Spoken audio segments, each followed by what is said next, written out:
نصلی علی رسول الکریم اما بعد بسم اللہ الصلاۃ والسلام علیک یا رسول اللہ الصلاۃ والسلام علیک یا حبیب اللہ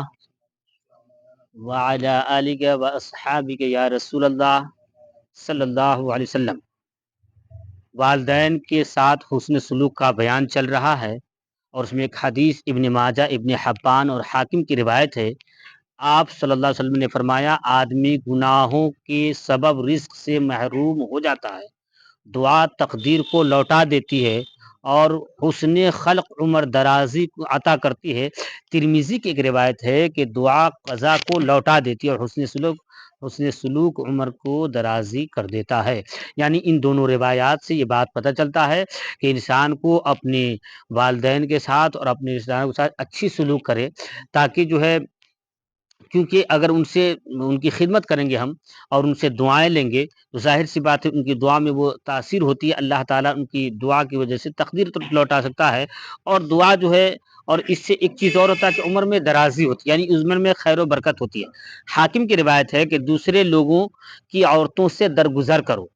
تمہاری عورتوں سے درگزر کیا جائے گا۔ اپنے والدین سے حسن سلوک کرو، تمہارے اولاد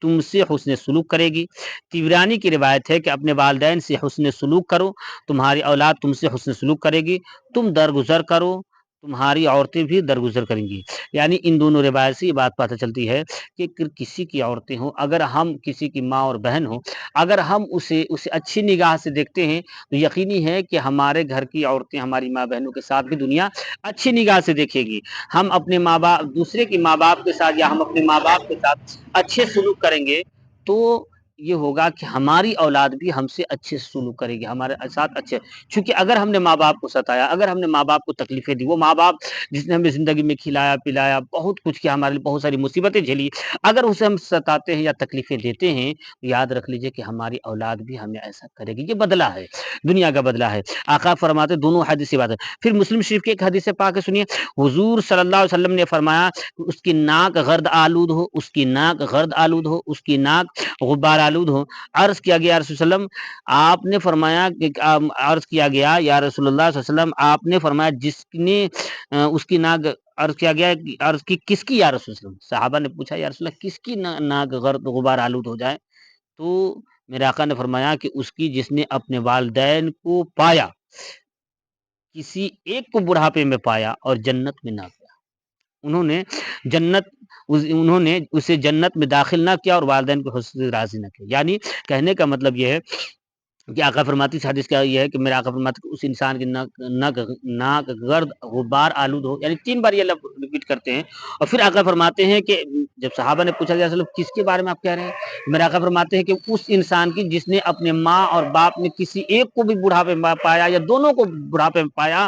اور جنت میں نہ گیا۔ کہا کیوں؟ اس لیے کہ جو ماں باپ کی خدمت کرتا ہے نا، وہ یقیناً جنت میں جاتا ہے۔